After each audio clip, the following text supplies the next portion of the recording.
Mambo. Tuko pamoja. Ruto, alongside Uhuru, would retain the presidency in August 2017, this time under a unified Jubilee party. Ruto fell out with his boss, President Kenyatta, with this becoming publicly evident following the president's handshake with opposition leader Raila Odinga. The pro-Uhuru faction within Jubilee Party triggered a series of intrigues aimed at weakening Ruto and ultimately deny him any chance of succeeding President Uhuru Kenyatta. The deputy president was not deterred. He would, at an appropriate time, declare he would vie for the presidency in August 2022 on the United Democratic Alliance UDA ticket. He mobilized other key politicians and party leaders to enter into an alliance, a strategy that gave birth to the Kenya Kwanza Alliance. Ruto picked Madeira Member of Parliament Rigathi Gachagua as his running mate. Following the closely contested August 9 presidential race, the electoral body IEBC declared Ruto president-elect. His win was contested, but after a vigorous process at the Supreme Court of Kenya, Ruto's win was upheld. This is how the hustler narrative propelled the one-time roadside chicken. Unless you want to talk to? Okay, just man. That's just a sample of the profile of Kenya's fifth president, at least waiting swearing in after tomorrow. Remember, the gates will be opened early in the morning at about 4 a.m. But we expect the function itself, as enshrined in law, to be taking place at 10 a.m. to 12 p.m. to 2 p.m. just as enshrined in law. And now allow me to engage my panelists, as I had alluded to earlier, is that we have Wanjiko Mohia, who is the MP of Kipipiri, and we have Engineer Crispus Wadiba. But first things first, I remember the president-elect on, I think it was on Thursday, when he talked about that he has talked to the president in regards to the transition, and something that he noted, and that of course was spread all around the world, is that the president has not deemed it fit to congratulate his deputy of 10 years. Thank you very much, our host and KBC. First, allow me first things first to tell Kipipirians that I'm here.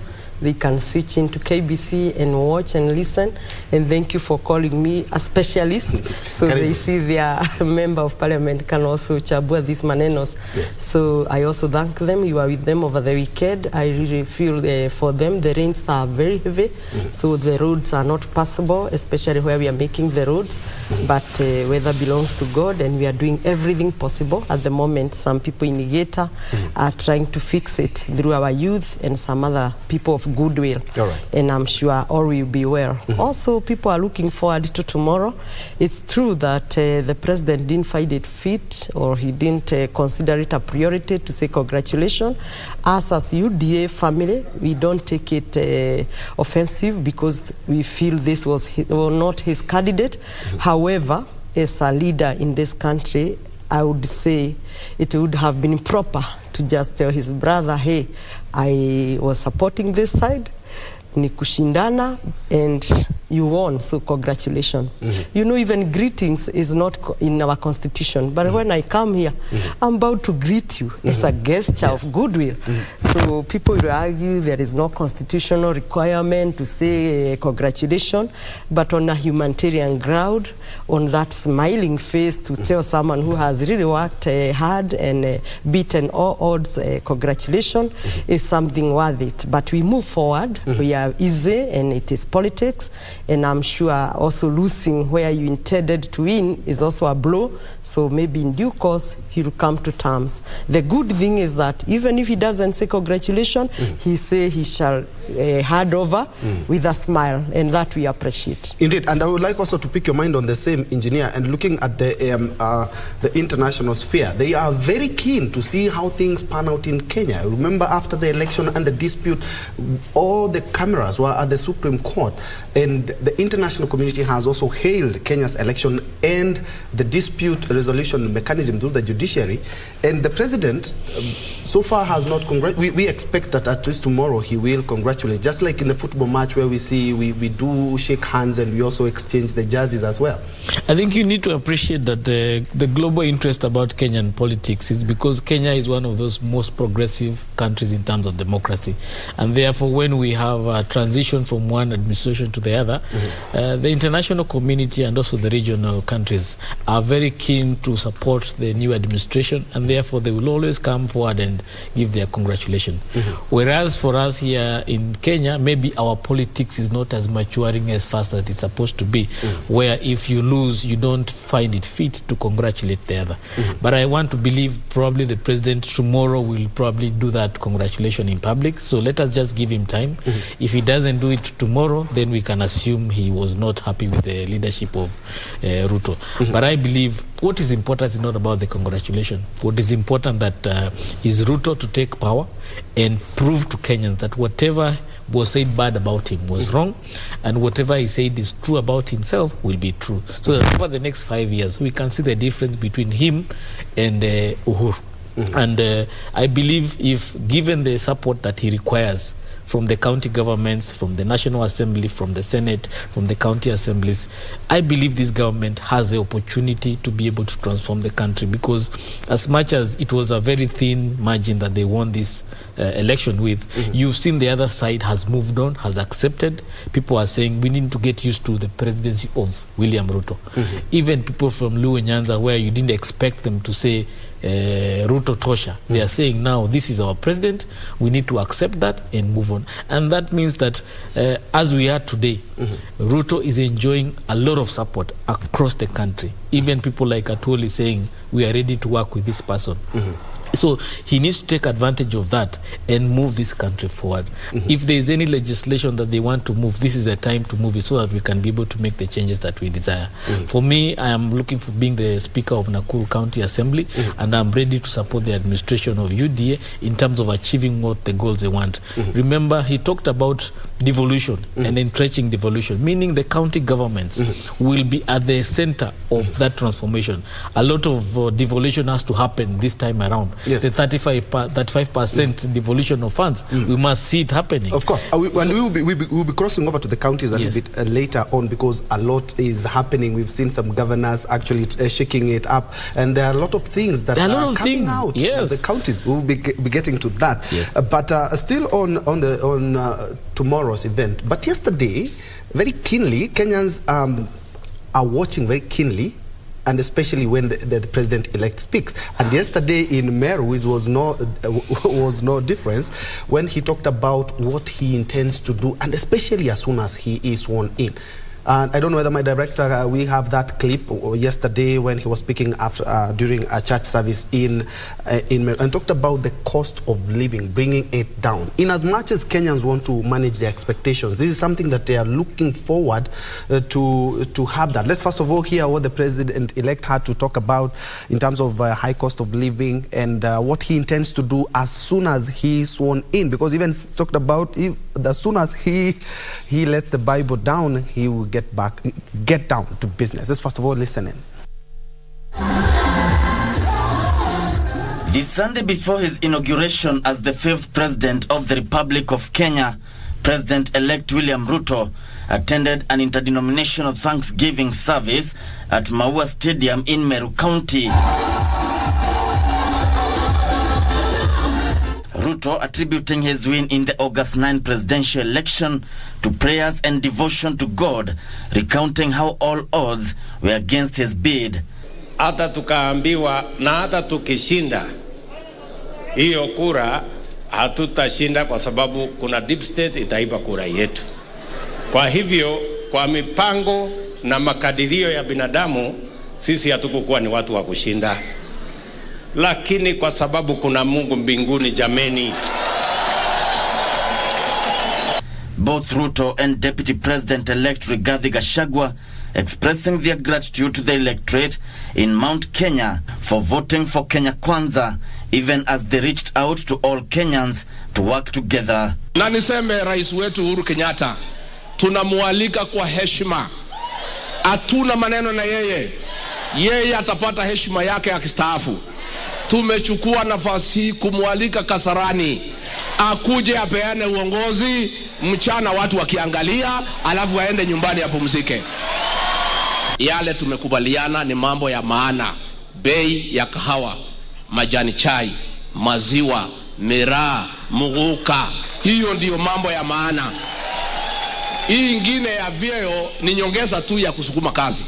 The president-elect promised to review downwards the prices of unga and fertilizer next week and revamp miraa export to encourage revival of the economy without foreign debt. I am looking forward to the day, soon enough, when we can borrow from the savings of the people of Kenya to run our development instead of borrowing from other countries. Sheria ya Kenya kwa sasa haijatusaidia sana tuwe na akiba. We have a problem and a challenge of savings in the Republic of Kenya. We don't save, yet the Bible tells us that we should. You can never have an inheritance to leave to your children if you don't save. Tunaelewana? The Kenya Kwanza leadership assuring Kenyans their needs will be prioritized by the incoming government. President-elect William Ruto and his deputy Rigathi Gachagua will take oath of office on Tuesday, September 13th at Moi International Sports Center, Kasarani, Nairobi.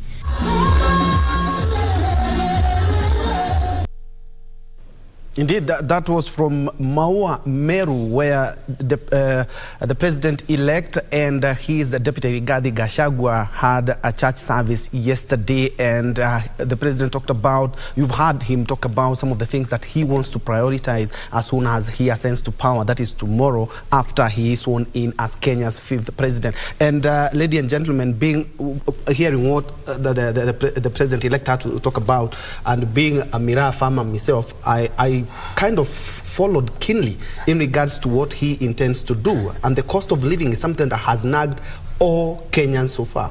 True, the cost of living is really unbearable, and we can only say that Kenyans to this far have lived by grace of God. I think what he intended to categorize is to speak of debt management, which has skyrocketed because of the infrastructure that we see. While we appreciate them, then the country has borrowed just too much. And I've just seen in our new standing order in Parliament, we will now have a select committee which will be dealing with debt management, because the country has been having limit constitutionally, but you find the current government time and again has broken the ceiling, and it has continued to borrow. In terms of agriculture, I think if we manage the agriculture sector, like the way you speak of miraa, you know, many countries banned miraa. This was an income to the Meru community. It is not supposed to be viewed as a Meru commodity, because when Meru County or Meru community have money circulating, the money trickle down even to other counties. So if he is able to reduce the cost of fertilizer, for example, that is also an effective way of reducing cost of living, because food production will be more. I have worked in Parliament of Arusha as a regional member, and I can tell you for a fact, for the last few years or several years, we've been experiencing one-way trade. This means when you go to Namaga border, all the vehicles are coming from Tanzania to bring food stuff, onions, carrots, maize. These are things that we can grow. If you go to Busia border, you find eggs are coming from Uganda, while literally here in Kiambu we do very well in eggs. Why? The cost of production of an egg is very expensive. The cost of onion, the cost of carrot from Tanzania is very high. So if we manage as UDA government the agriculture sector, and if he's sworn in tomorrow, and try with all ways and means to reduce the cost of fertilizer, cost of feed for animals and things like that, we will be able to produce food more cheaply. When we have food here in our country, and we are not buying onions from Tanzania, definitely it is cheap. So if 1 kg of onion was going for 100 shillings, and we grow it locally, maybe it may be 50 shillings. That will tremendously automatically reduce the cost of living. Why do we have so much cost of living high? When you are not able to purchase food, it starts with the food, because clothes and other requirements are somehow secondary. As much as you can't live without clothes because it's a basic need, but time has come in Kenya where even buying a cloth is secondary, is no longer primary. So food being primarily the primary basic need, if you are able to manage agriculture sector and have food production with reasonable cost, then we shall manage our cost of production.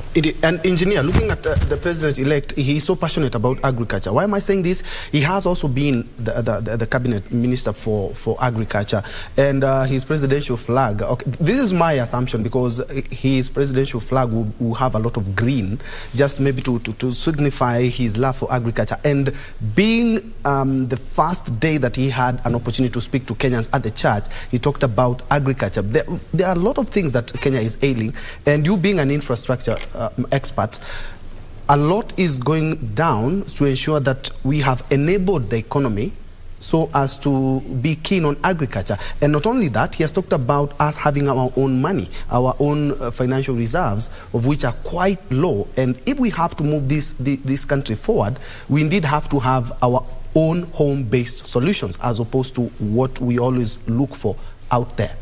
Well, it's important also you note that he has also talked about our saving habits. As a country, we don't save. That speaks to our spending habits. We spend on things maybe that are not important.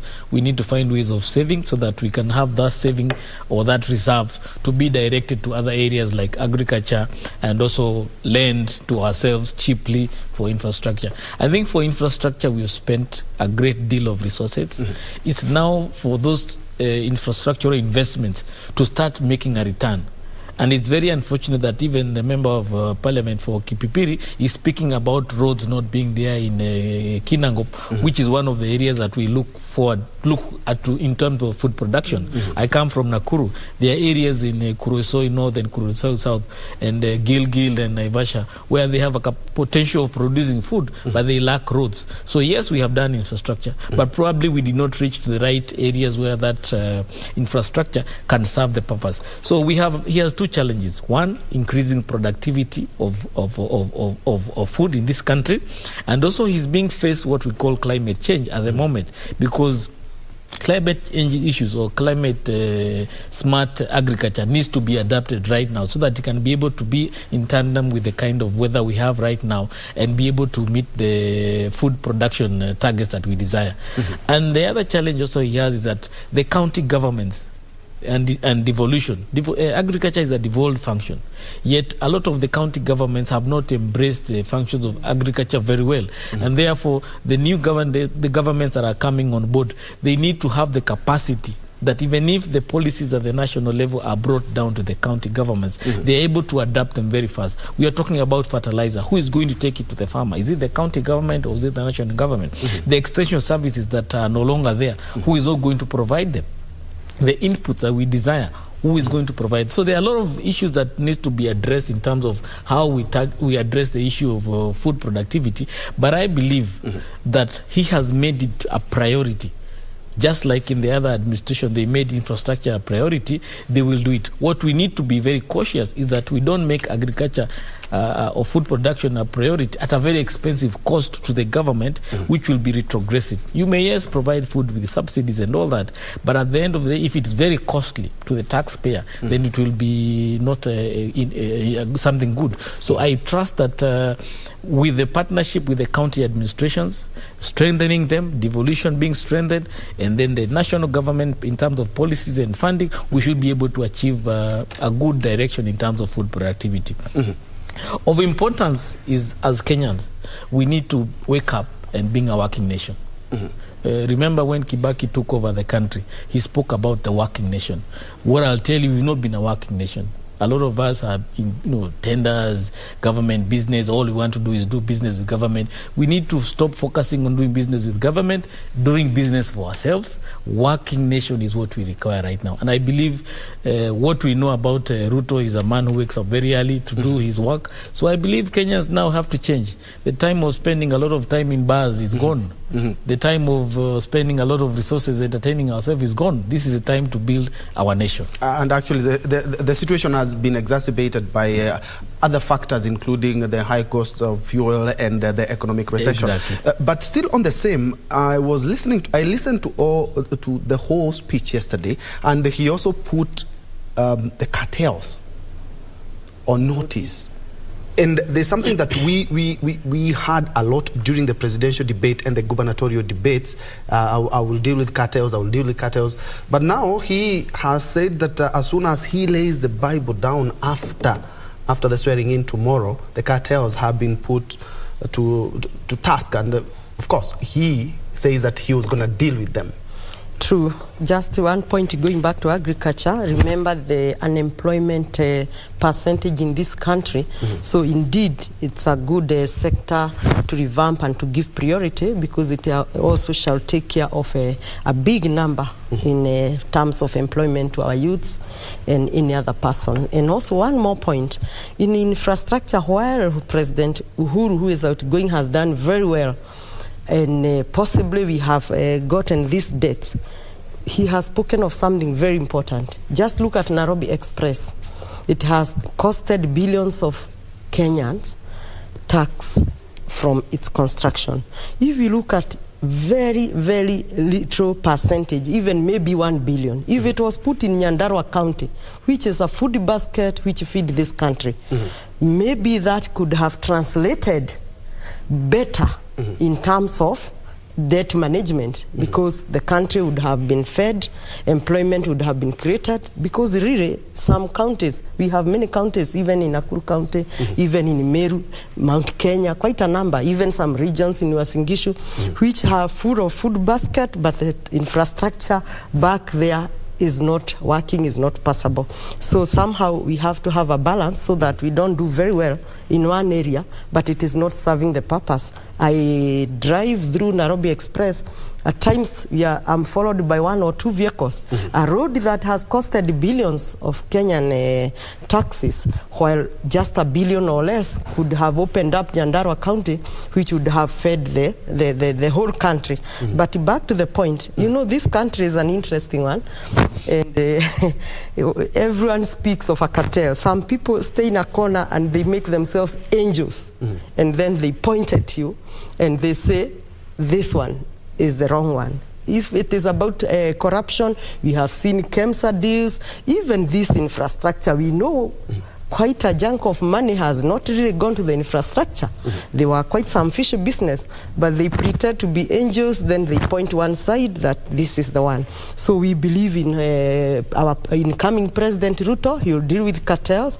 Cartels are there in this country, which have really hooked the country as if it belonged to them. It's time to open the country for all. And the good thing is that the incoming president is coming from a humble background, is a hustler like me and you and many other Kenyans.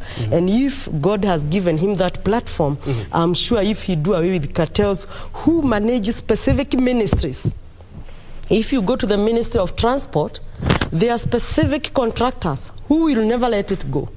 If you go to the government press, where we print everything, you will never find this good lady or that young man supply papers. You try. It belongs to a specific person for years. I think these are the cartels. He need to do away with them. Say, men and women, we are equal in this country.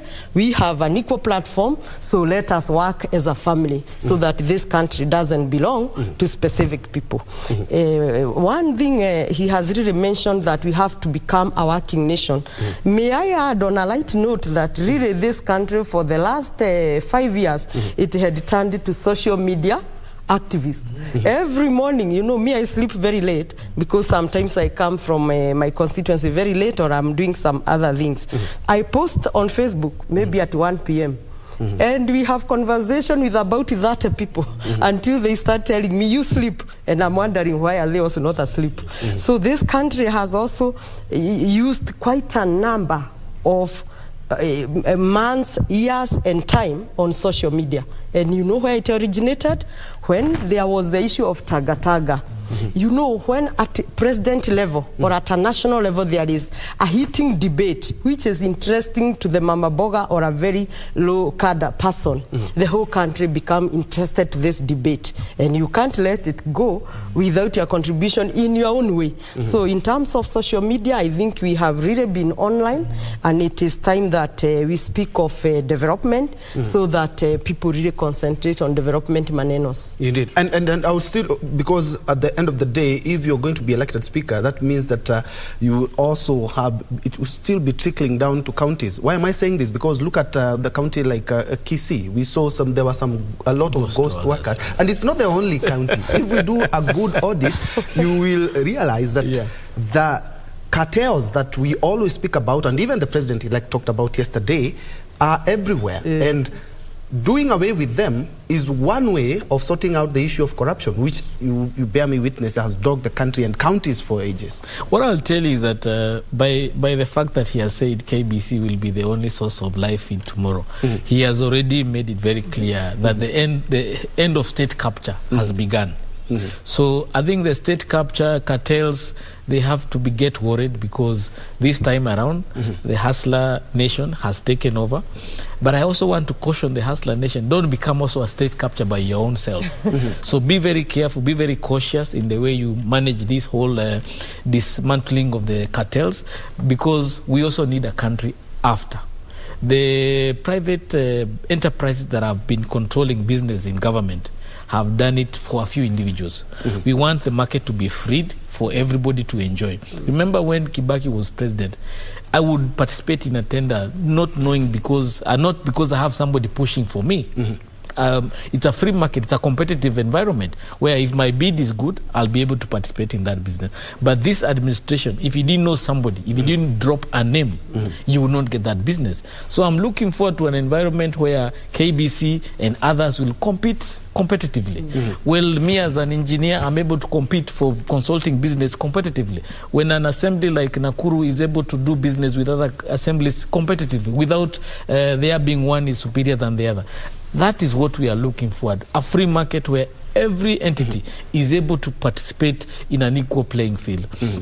Unfortunately, there are a lot of ills that have happened in the other administration. So the county governments that are taking over and the county assemblies have a lot of work in terms of digging these issues and finding the root cause. And also we want people to be punished. There is a lot of corruption that has gone past in the last 10 years that has gone unpunished. We need to see 1 or 2 people being punished. Yes. We're talking about KEMSA, we've talked about all these places, corruption, I'm very concerned when I see like the governor of Kisii rushing to Kenya Kwanza. Yet there are things being unearthed by the administration that are taken over. We also don't want Ruto's administration to inherit a lot of these people who are coming with the baggage.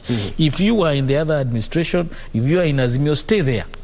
Let Kenya Kwanza run its business clean. They have arrived in this administration with clean hands.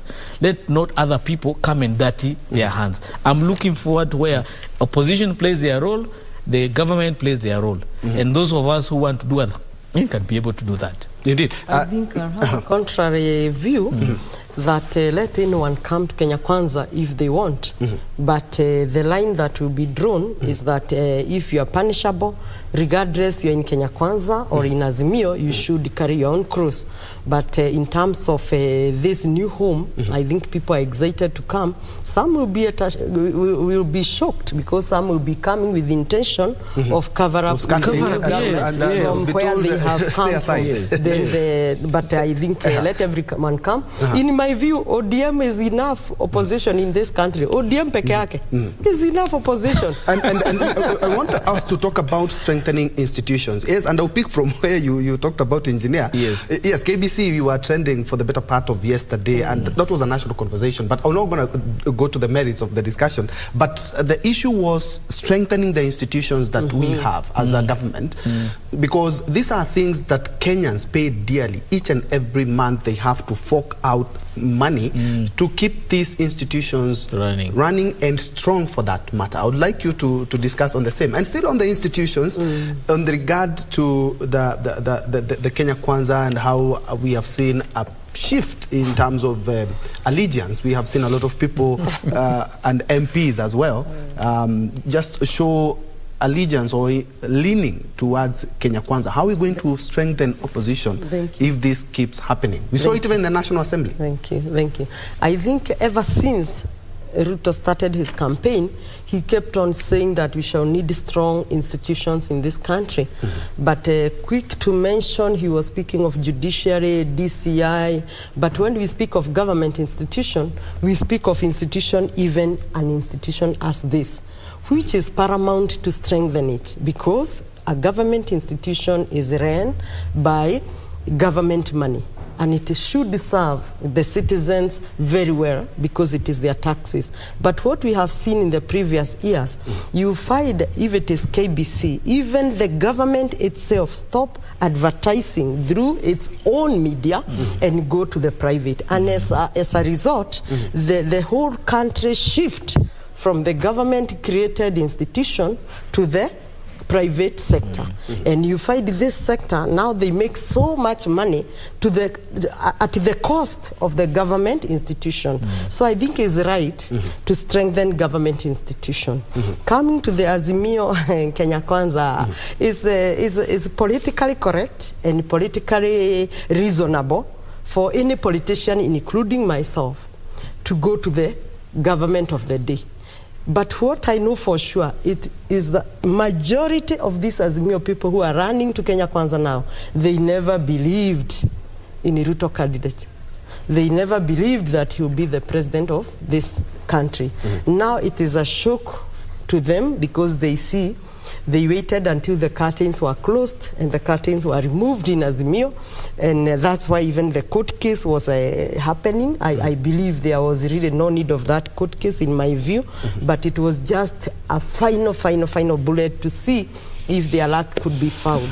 Now that they have seen it, the government has really gone to Kenya Kwanza, that's why they keep on coming. In my view, and as a Kenyan and as a president who is elected, not by all, but is supposed to constitutionally serve all, regardless of your party. I think it is okay to open the door, let everyone come. I know not everyone will come. I don't expect some very critical figures from Modium to come. And when I was in 11th parliament, we were in the Jubilee. And you remember Jubilee had also the majority. In fact, you remember the security bill. And every time there was that the majority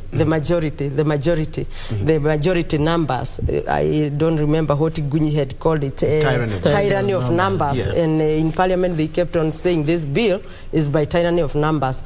It didn't stop the other party to deal with the Jubilee government. In fact, the opposition then was good. What we have seen as a failure is this handshake.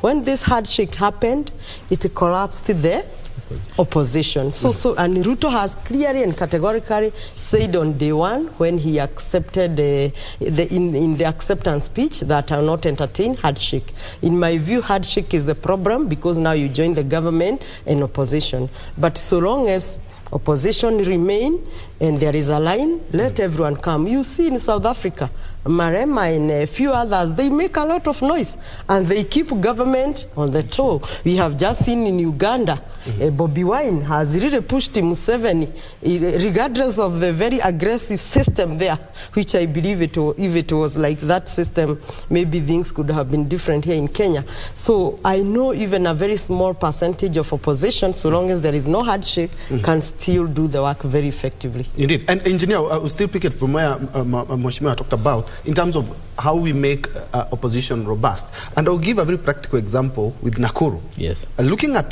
Nakuru is more or less the MCAs, almost all of them are UDA MCAs.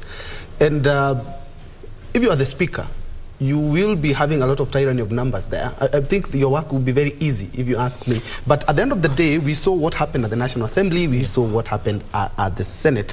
And before even that, when we had the court case, we saw the president-elect wooing a number of MPs, and he did make it because he now has a majority in terms of the National Assembly, in terms of the Senate, and we are expecting, of course, in terms of the counties as well, he would want to have those numbers to his side so as to actualize his agenda and his manifesto. But looking at that, that said, looking at Kenyans want a vibrant opposition. Quoting from what the president-elect talked about, we are not going to have that handshake. We want a robust opposition that keeps us in check. But when you have all the numbers to your side, who keeps you in check? I think, for example, if you look at Nakuru or even Nyandarua or many counties in central Kenya, UDA took the majority. But I don't expect those assemblies not to be able to exercise their oversight role in terms of checking the executive. So it doesn't matter whether you are all in the same party, but you have independence of mind, you have a manifesto to deliver for the people who elected you. And therefore, if you see the system that is there is not doing the right thing, you should be able to voice your concern. So whoever is joining Kenya Kwanza, don't join there just because you want to enjoy the perks that come with being in Kenya Kwanza. Exercise your responsibility as a leader. If you are elected to legislate, and the legislation you are required to put through, for example, increase the debt ceiling, because now Ruto will find the burden is too high, the promises are too high, you should be able to exercise your responsibility and say, no, this is not right. Let's look for other ways to look for this kind of money. At the assembly down there in Nakuru, we have around 50 MCAs who will be in UDA, and the other 20 will be in Jubilee, ODM, and Independent. I expect them to also exercise their will and their way and to say that they don't agree on certain things.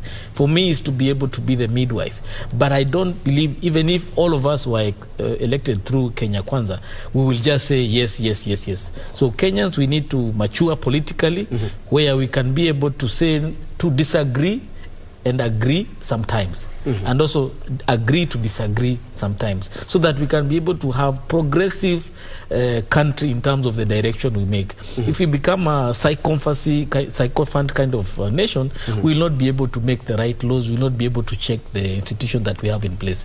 And importantly, what he has mentioned all along, the independence of institutions.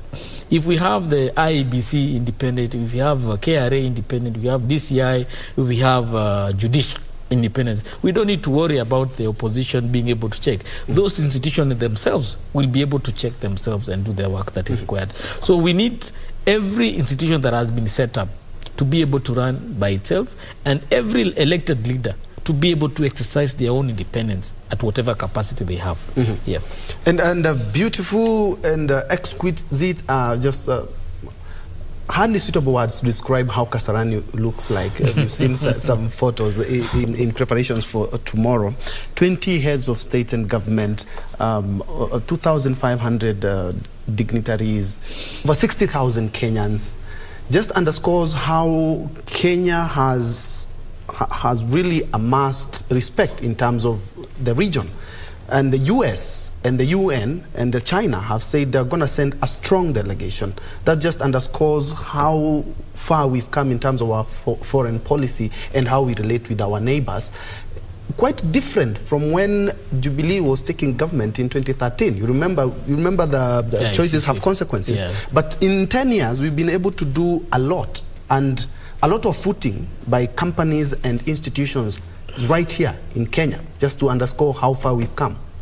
Thank you.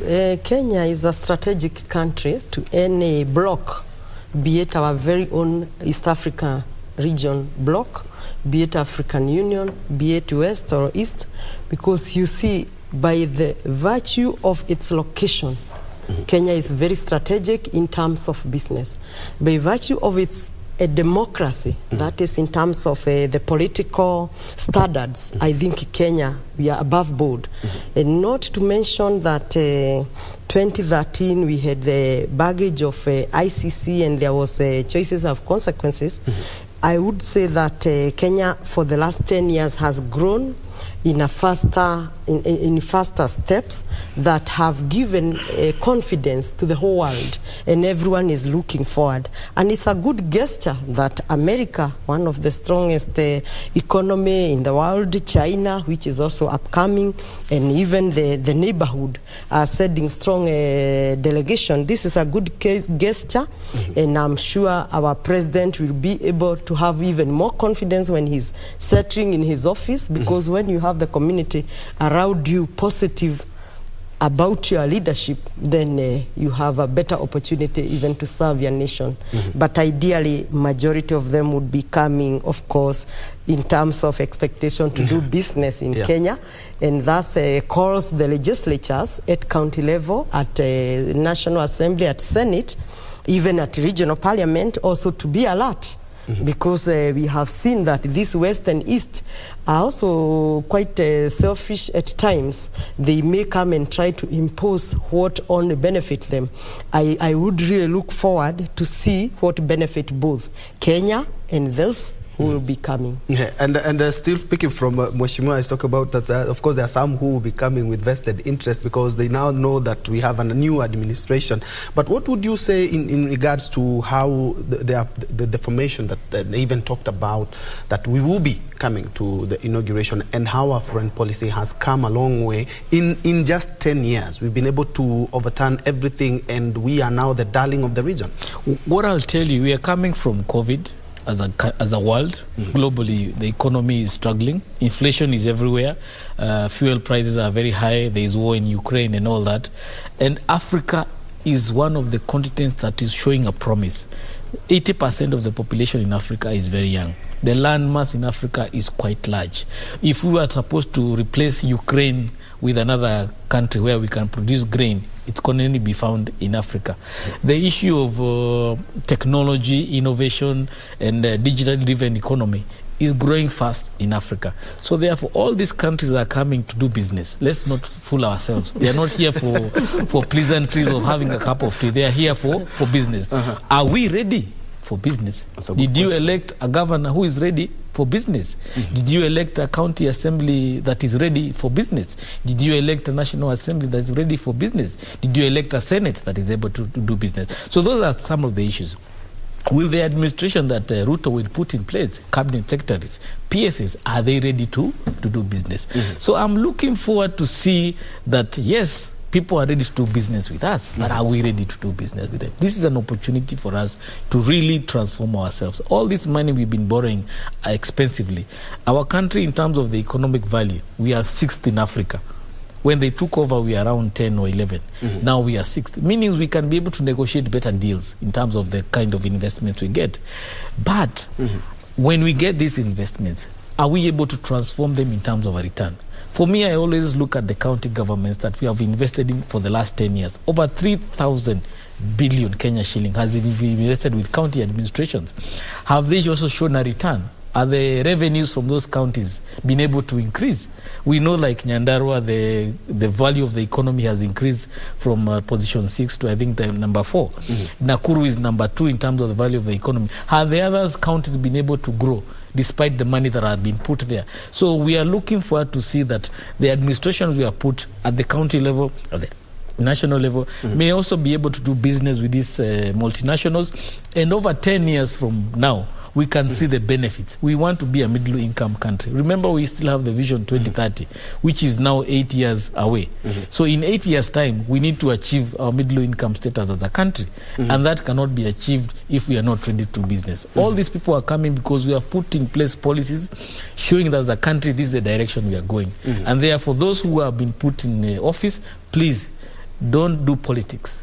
Do business. This is a time for business, no politics. The media, and I think KBC, have been given a chance to give direction in terms of the narrative that the country will take. The business of the private media telling us Nakatanga, handshake, BBI, that one is gone. Let's discuss business from morning to evening. Then we'll discuss politics 2027. Indeed, it's a good thing that you've mentioned in terms of how the national cake is shared, and I'm quite sure now the national cake is just in the oven, and after tomorrow we have to share that. Yes. And one of the things that came out in terms of the national cake is the cabinet slots. Yes. First things first, Mheshimiwa, this is the first government, both houses, that have the biggest number when it comes to female leadership. And that is something that should be commended by each and all. And after that, the president-elect did mention something that really caught the attention of Kenyans, that half of the cabinet slots. So if he decides to go for the 22 positions as enshrined in law, 11 of those will be female cabinet secretaries, and how that pans out in terms of women leadership and how far we've come. I think Kenya has did a commendable job in this just concluded election, because if you remember the first election, we had 0 woman governor. The second election, we had 3. This third election, we have 7. And out of 7, surprises are there, because a county like Kwale, I think it has also come a long way, even to put a member of parliament as a female elected leader. So I think Kenyans also appreciate the views of the incoming president of having female leadership. And I, having served in the regional parliament, I can tell you for sure that Rwanda is doing very well.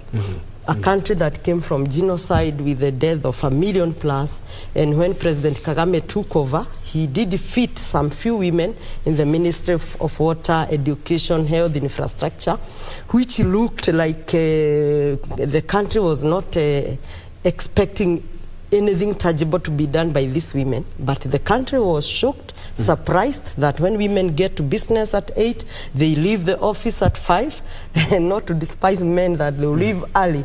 But this is a practical scenario which has happened in Rwanda. The corruption and the cartel issues went to 0, and these women did very well. When the general election came, they were able to elect few women. As we speak now, we have 64% of women in the National Assembly. We are almost, so this means an affirmative action could be required for men.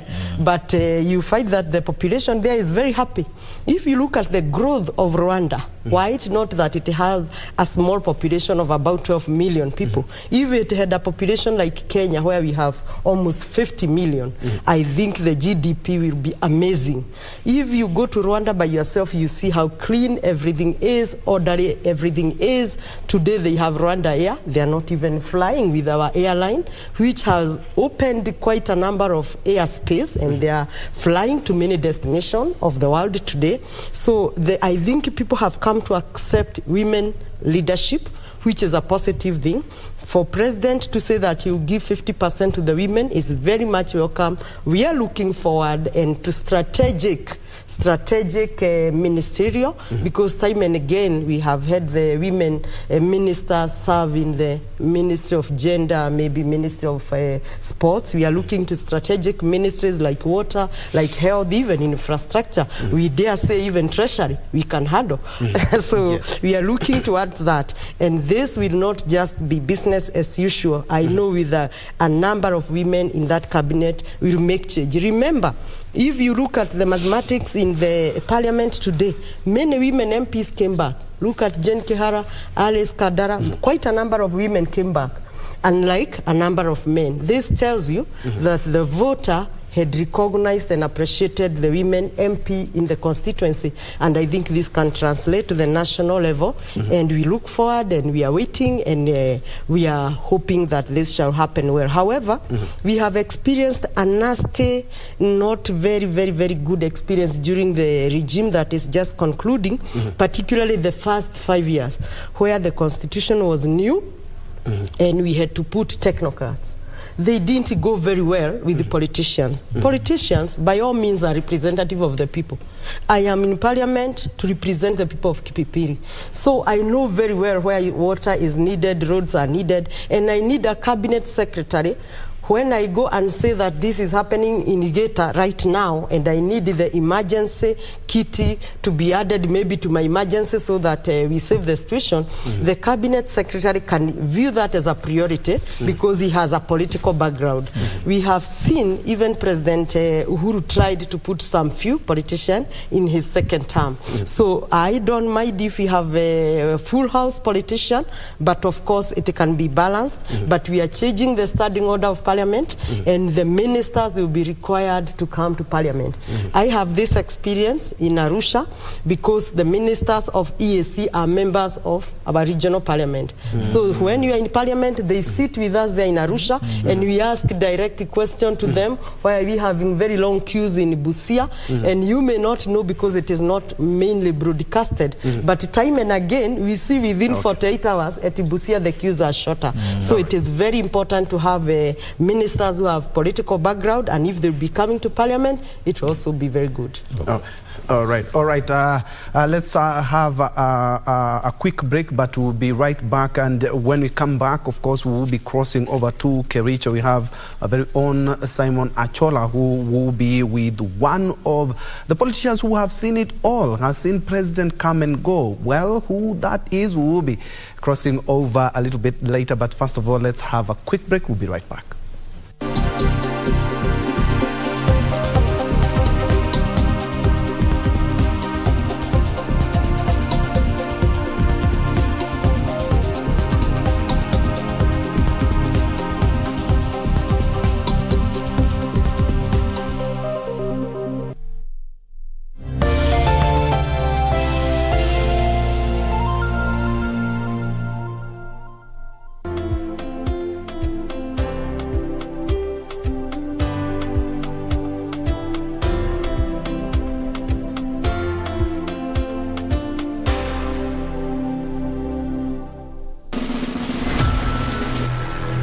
There's a new game in town. It's a game like no other. It's captivating. It's fun. Entertaining and refreshing. Which year was the film released? Correct answer.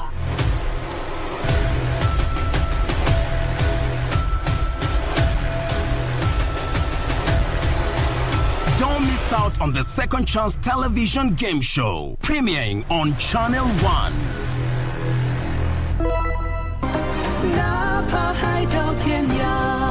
Father, I don't really like that lady.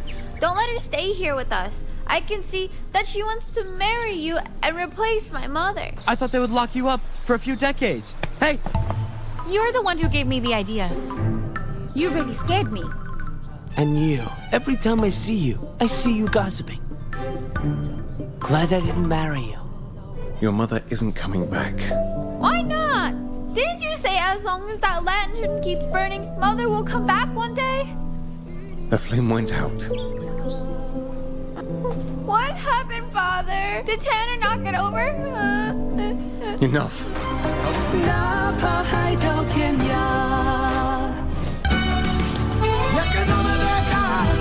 I want you to bet 1,000.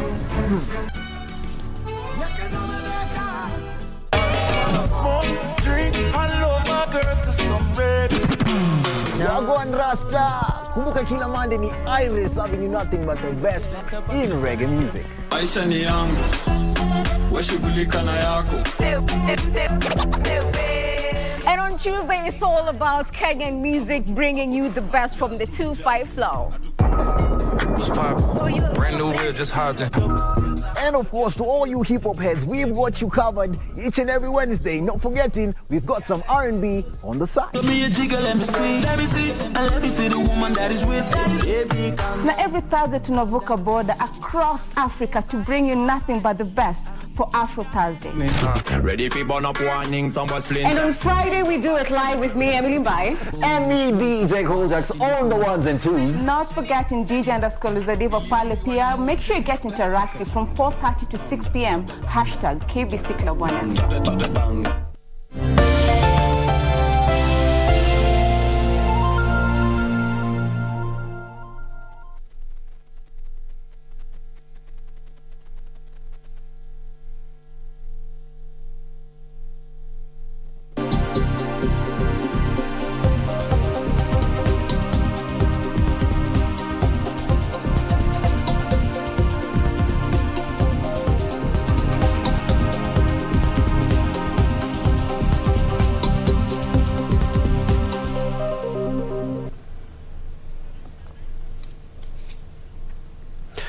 Welcome back. This is KBC News Check, and today we are looking at the journey to the fifth president, the fifth administration that we expect tomorrow.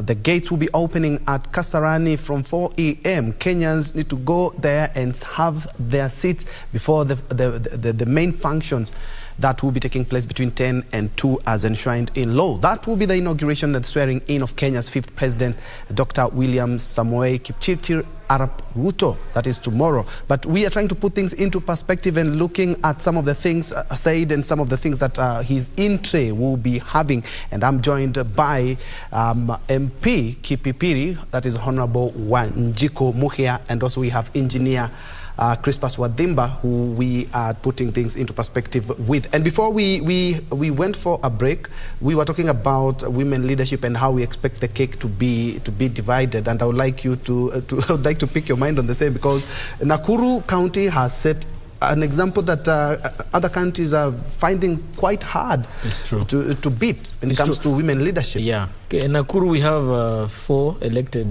MPs, women. Women rep is a woman. The governor and the senator are women. We have 8 MCAs who are women, and even one of them was elected as an independent MCA.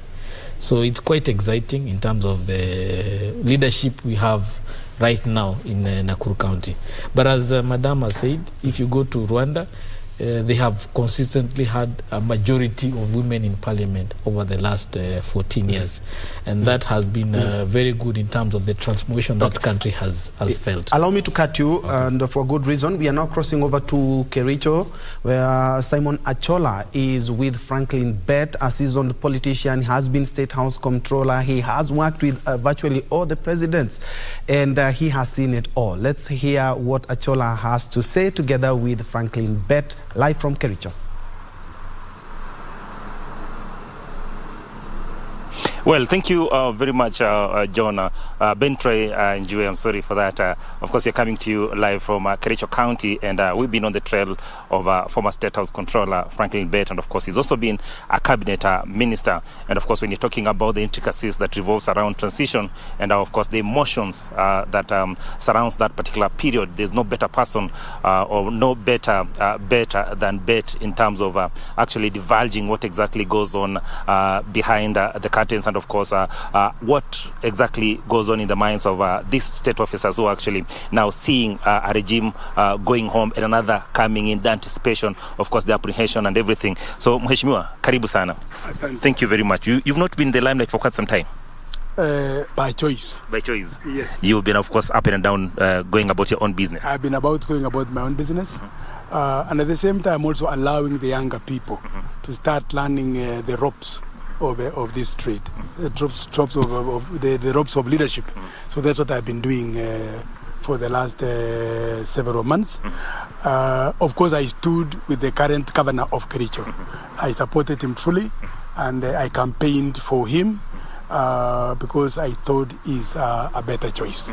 Are you happy with, you said that you've actually stepped aside just to allow the young political generation to actually take a center stage. Are you happy with what is happening? Yeah, I think I'm happy. Take note that when you are into a new situation, there would be some mistakes here and there, and those mistakes will be corrected over time. So there is nothing perfect to any person. We are all not perfect.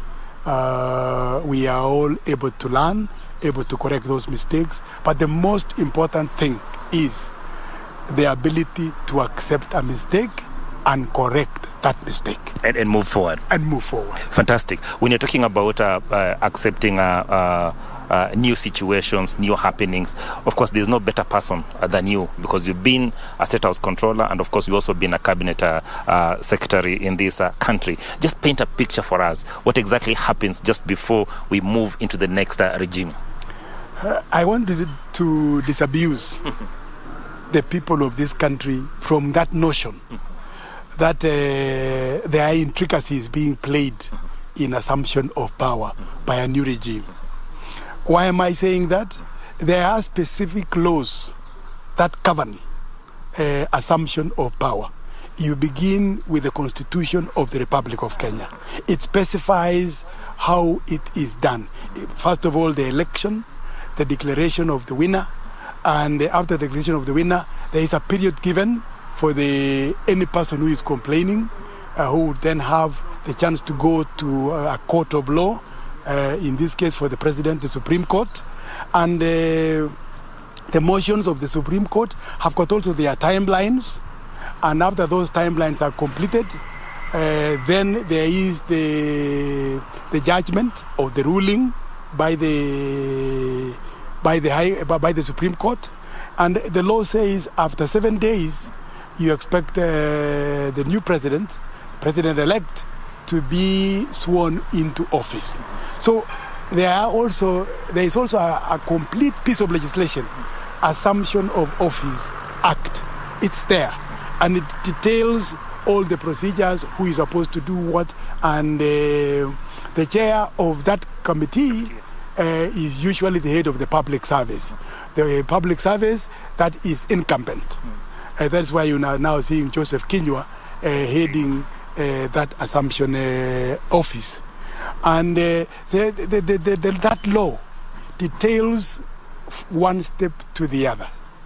And that is the way they are doing it now. So I want to remove from the minds of Kenyans. There is no any guesswork or trial and error on the assumption of a new head of state. Yeah. Fantastic. You've said that is actually laid down in law. Yes. We've seen emotions arising, people shedding tears, that is human. And of course excitement that comes with in terms of now we are heading into a new regime, and probably I'll get a chance. And of course now my regime is actually now going home, and I'm going back home. And of course the emotions, as you said, is human and is expected, yes. Right? Now when you're clearing your desk in State House, you're clearing your desk and you're about now to go, what goes in your mind? I want to also make it clear, yes, to all and sundry. When you get employment, there is a moment that employment will end. Either it ends on your age, that you are now 60 years old and your term of office has ended. Mine, for example, in the AFC, the law says a chairman is appointed for 3 months, and after 3 months, it can be extended for another 3 years. Yes. 3 years. It can be extended for another 3 years. After those 2 terms, that position is then taken away from you. So that's exactly what the law says. The same thing with employment. It can also be taken by your age. It can also be taken by the office. Take, for example, in the counties, the CEC members, they are only to serve for 5 years. That is in the term that is running. Now, it should not surprise them that that period has come to an end. Similarly, the head of the public service knows very well when a new administration comes in, they have to take in another head of public service. So it ends there. The only thing which I want to plead with this country, like it is in Western world, the public service is delinked from the political arena. It stays on its own. If the political arm of government fails, you will find in the Western world, the civil service, the public service can easily continue running the country smoothly. Not in our place. I would want to urge that one day we will be able to go that way. In your opinion, why is it so? It is so because of political alignments. It is so because of also our egos. And again, the issue of the tribal guard also comes in. So I would want that one day tribalism would be a thing of the past in this country. I would want one day that civil service can run the state when matters political are being handled elsewhere to be finalized. I'm not saying for one moment that it can be a parallel government. No. This public service must run under the guidance and direction of the political section of government. But when any of them fails, the other one should be able to run the country smoothly. So this fear these emotions until you weep, I expect it. I've been here for 10 years. I've been here for 5 years. Now I'm out, and I don't know where I'm going. And this person I have served, again in our political situation, there is some element of ridiculing, some element of like you want to appear like there was some cajoling. There is no cajoling here. The law is clear. And that is why last week I said, somebody was saying Uhuru may not be able to hand over the reign of leadership to William Ruto. That is, according to me, nonsense. That is contrary to the law. It has been declared the winner is William Ruto, whom I hereby congratulate and wish him well in his leadership. It has been declared. So anything else is just gossip. Gossip. Anything else is just talk. Hot air. Hot air, like it was said. Nostalgic moments while you are serving. Yeah. One, I've always given myself the responsibility of appreciating that in a beginning, there is an end. In a beginning, there is an end. I want public servants to have the same in mind. Even the politicians, I want them to have the same in mind. That to a beginning, there is an end. But here again, even if there is an end, there is a country for us to look after. It doesn't matter whether Franklin Bate is no longer there. The country has got to move on. The development of this country has got to move on. So I would not want myself to be so nostalgic, because I don't have I had no monopoly on leadership. I had no monopoly on issues of government. I would want this younger person to learn what I have known out of me or by reading what is there, so that we lead this country to a better country. In essence, you're saying that yes, you've been appointed, been given a very good position for that matter in government to serve. Bear in mind that after a given time period, that will be out of government. And when you're out of government, Mheshimiwa, as you've rightly told me, that you are allowing the youth to actually come to the fore, and you're also doing your other stuff, that you can actually serve also in other capacities out of government, yes, in public sector. That's true. What I want also to say to fellows who are retiring from government, either retiring at the age of retirement or retiring early, I want them to realize there is life after retirement. The fact that you have retired does not mean you go home to die. Mheshimiwa, the trappings of power. There's a bodyguard, there's that siren and everything. But you have got to have in mind that one day these things will not be there. Don't internalize those trappings of power. Because the moment you internalize, it will frustrate you when that time is gone. I have never allowed myself that way. I'm enjoying myself, my brother. But I want all retirees to do the same. Go and engage yourself in some activity. In this country, I can say openly today, there is every opportunity for each one of us, retired or not retired, to do something. There are opportunities of investments. And you don't need to have a lot of money to start. So don't retire. Don't retire into a state that you are now disabled because you have now finished working in government. And I want us also to play the fact that don't use humility in your leadership. Use forthrightness, straightforwardness in your leadership. And tomorrow you will not be having issues. You will not be having issues saying, oh, huyu bwana alitusumbua. Huyu bwana alitunyonga akiwa serikalini. Huyu bwana alitukashifu. Huyu bwana, tafadhali, let us go with humility. Let us go with straightforward. Remember the truth as you lead. And that is my message to the new and incoming leadership. I keep reading, even today, that wewe utaona ulitusumbua. Wewe ulifanya hii. I want to plead with the people coming in. The country voted almost 50-50.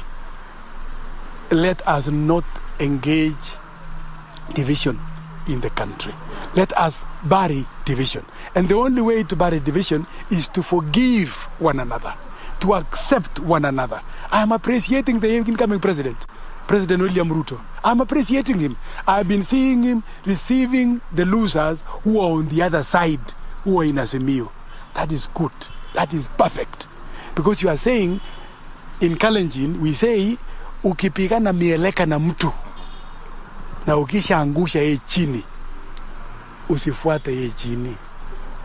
Kama ameshika nyasi, usishike yeye.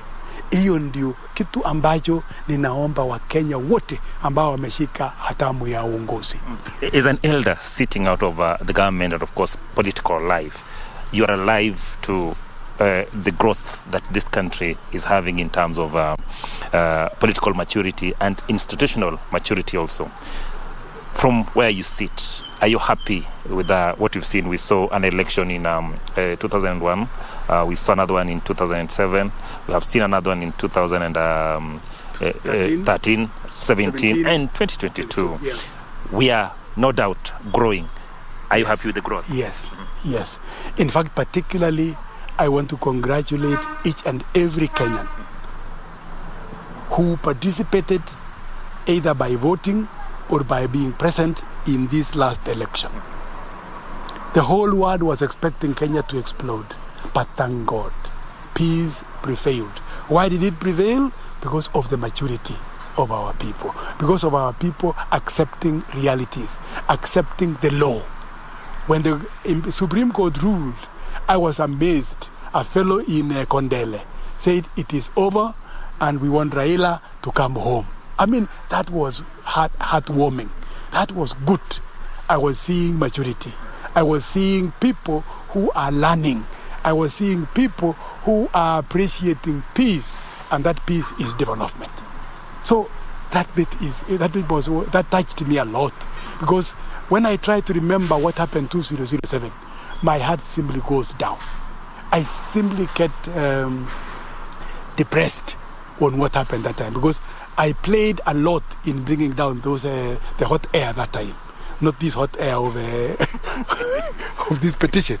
And so when I saw them going the way they went, things going the way they went this time, I was so appreciative. I even expect better situations in the year 2027.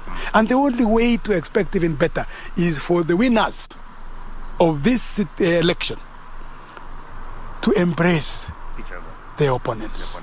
Bring them in. Let us work together. This country belongs to all of us, whether you were on the other side or not. It belongs to all of us. All of us. Fantastic. As a senior citizen, of course, it's just a few hours before, below 24 hours before the president-elect is actually officially sworn in. You must be having expectations. What are some of these expectations that you're expecting that this government, when it officially kicks on, that it will be tackling, so then, of course, Kenyans can actually start feeling the impact of their footprints? Remember to come back to that, but before you go there, I want to make it clear on the law. Tomorrow morning, William Ruto will be in his residence. He will then receive a presidential motorcade, full, same size, same number as that of President Kenyatta. Similarly, his deputy Rigathi will be having the same in his own residence. At the appointed hour, the two motorcades will snake to Kasarani. On the other side, from the State House, after they arrive, then the outgoing president will similarly, with his usual motorcade, snake to Kasarani. At Kasarani, President Uhuru will be expected before the Chief Justice of the Republic of Kenya, Martha Koome, will be expected to hand over to William Ruto, notably 3 items, 3 instruments of power. 1, he will hand over the Constitution. And that will be saying this country runs, or its governance is based on the law. So he will hand over the national copy of the Constitution of the Republic. He will then hand over the sword. That sword is more than 50 years or 50 years. That is the sword which was given to Jomo Kenyatta by the colonial government when he was taking over the reins of this country. It has been passed on from one president to the other. He will hand over that sword to President William Ruto. Then there will be a 21-can salute which will be sounded. That again is all specified in that law. So those are the 3 items that William Ruto will face tomorrow. After all that is done, then the presidential standard of Uhuru Kenyatta will come down. And at the same time, the presidential standard for William Ruto will be going up. Then the president-elect now is the president. After he has taken an oath of office. That oath of office will be given by Mother Karua, not by Mother Karua, by Mother Koome, supported by the registrar of the High Court. And when all that is done, the outgoing president will leave the stadium first, straight into State House, to wait for the new occupant to arrive and to hand over. And the outgoing president, with his pleasure, may give him a meal as a way of receiving. We Africans, of course. We Africans, yes. Yes, we may give him a meal. After that, then the outgoing president leaves State House. And that is leaving and to be now an ordinary Kenyan citizen. But of course, will hold the respect that he was our president. But I want to appreciate him also for the time he has been with us, and I want to appreciate him for for the role he has played in our history. In our history for the last 10 years or so. Years, yeah. Yes, that was my last question, but you've decided to actually crown it up. But nonetheless, now we can go back now to the question that is your expectations as a senior citizen. Yes, my expectation is that President William Ruto, in his campaign, placed to the public an agenda. And that agenda is quite rich. And I expect him to now studiously look at that manifesto. And I have no doubt in him. I've worked with him before. I have no doubt he will be able to do it in a very microscopic manner. To look at the manifesto as he gave out. And I would expect him, therefore, what he promised on health, what he promised on agriculture, what he promised on roads, what he promised on social life of Kenyans, I would expect him to go step by step. But my major one, and I would say President William Ruto, my brother, deal with the issue of agriculture. Deal with the issue of agriculture. That is where our hope is. That is where our food is. We don't want to be beggars. We don't want to be beggars. We don't want to be deficient again in food. We want, our land is blessed. It is rich soil, lots of rain. Thank God who did all this. We need to harness. We need to exploit this resource, and we will feed Kenyans, and we will feed East Africa, and we will feed the world. That way, there's going to be a lot of wealth amongst the people. There's going to be a lot of employment. These hustlers will be employed on agriculture, will be employed in selling agricultural produce, value addition chain. Agro-business, I was going there, value addition chain. So, Mr. President, I am with you totally on issues agriculture. And I'm available to support that area completely. It is our hope. Thank you very much, Mheshimiwa. Of course, there's quite a lot we will discuss, and it will take, of course, days just to tap into the rich knowledge that you have, of course, in terms of running the government, how things actually happen around transition, and, of course, moving forward. We appreciate your time, and, of course, no doubt we will be coming back again to you some other time so that then we can actually continue to tell us more on exactly in terms of government. That, of course, is the former State House Controller, Franklin Bet, of course, telling us exactly what he is expecting of the incoming president, but more importantly also painting a picture for us of exactly what will be happening tomorrow before the president-elect actually is sworn in and assumes the reins of power. I take you straight to Mombasa to my colleague Mwadiga, so then he can actually give you a brief of what is happening in Mombasa. Naam, shukran sana mwenzangu Achola Simon kutoka katika kaunti ya Kericho kule ambapo umekuwa naye aliyekuwa State House Controller ambaye ni bwana Franklin Bet, ambaye ameelezea kwa ufasaha yale ambayo yanatarajiwa hapo kesho na vile mapokezano ya serikali yalivyokuwa hapo awali. Na hapa katika kaunti ya Mombasa nipo na viongozi ambao waliweza kuhudumu katika serikali ya hayati Mzee Jomo Kenyatta, hayati Mzee Moi na hayati Mwai Kibaki. Labda tukutupatia kwa kifupi tu labda hali ilikuwaje hapo awali na labda matarajio yao ni gani hapo kesho, na pia mapokezano ya serikali yalikuwaje. Na nitakuwa naanza tu moja kwa moja katika upande wangu wa pambizoni kule ambapo niko naye bwana Mohamed Jahaz ambaye alikuwa hapo awali alikuwa ni mbunge wa eneo la Mombasa Central ama Mombasa ya Kati, ambaye baadaye ilibadilika na ikawa Vita.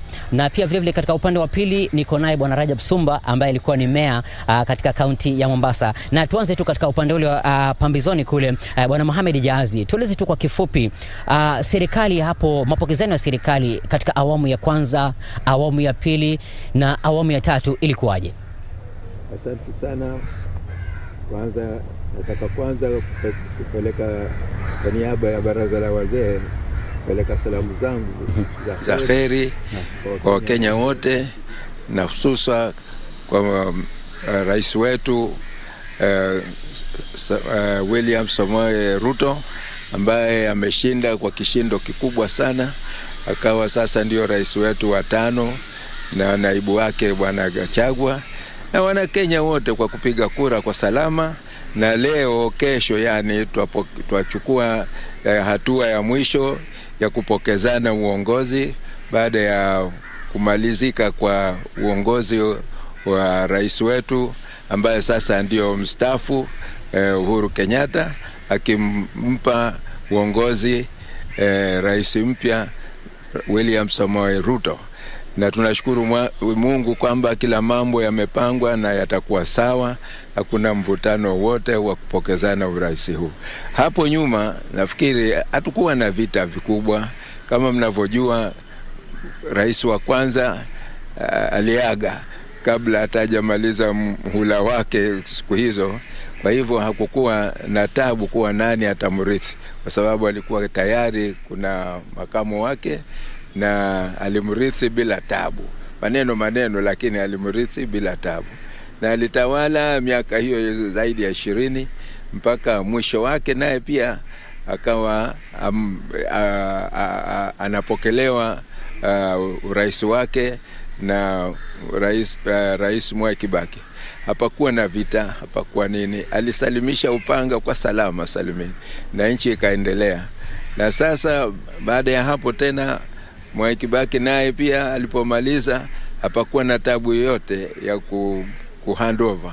Alimpa Uhuru Kenyatta na makamu wake ambaye ni sasa rais wa sasa, na wao wametawala mpaka mwisho. Na sasa kesho tunapata mabadiliko pia bila tabu yoyote. Wachana na maneno haya ni side shows tu, lakini ukweli ni kuwa tuwapokezana uongozi bila tabu.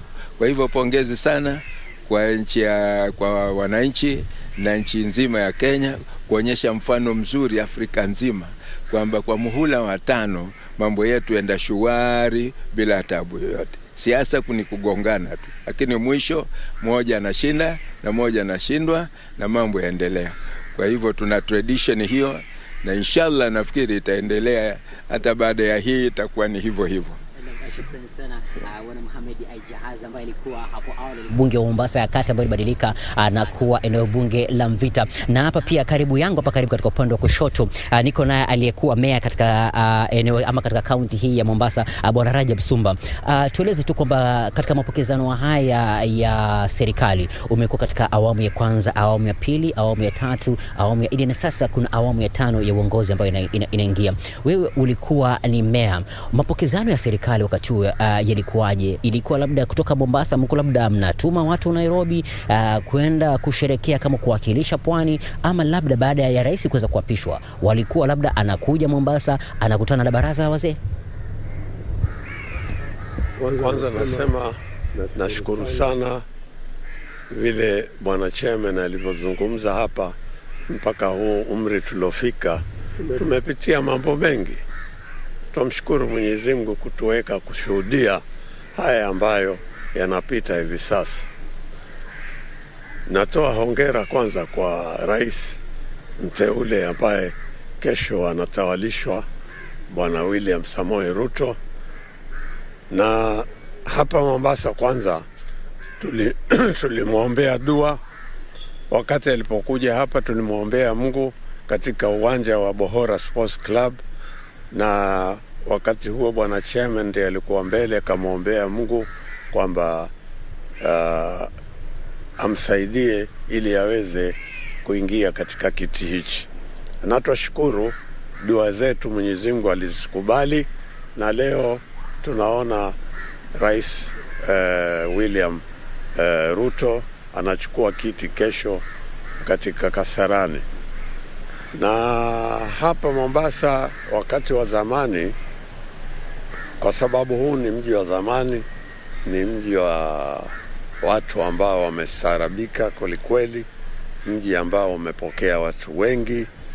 Hapa katika wakati wa rais wa kwanza alikuwa akipenda sana Mombasa, akipenda sana pwani, na akikaa sana Mombasa, na hata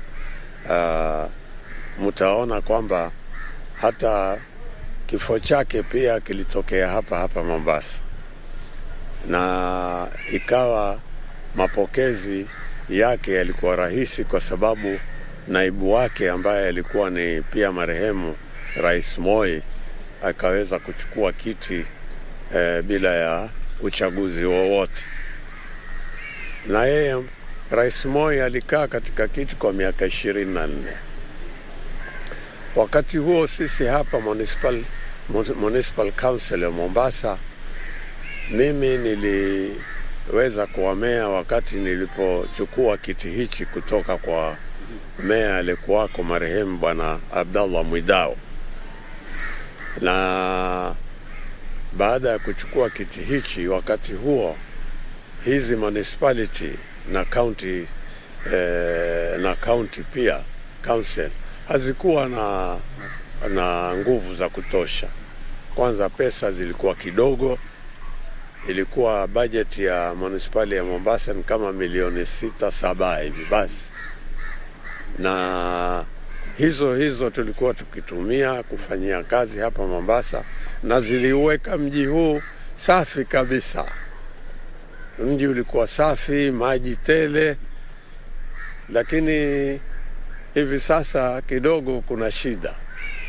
Na wakati huo ilikuwa hizi municipality pia hazikuwa na uwezo mkubwa, kwa sababu ilikuwa serikali zote hizi za zamani ilikuwa local government inaweka ofisi yake Nairobi ya permanent secretary wa local government, ambaye alikuwa zile bylaws zetu hapa tunazozipitisha zote zilikuwa hazifanyi kazi mpaka yule azikubali.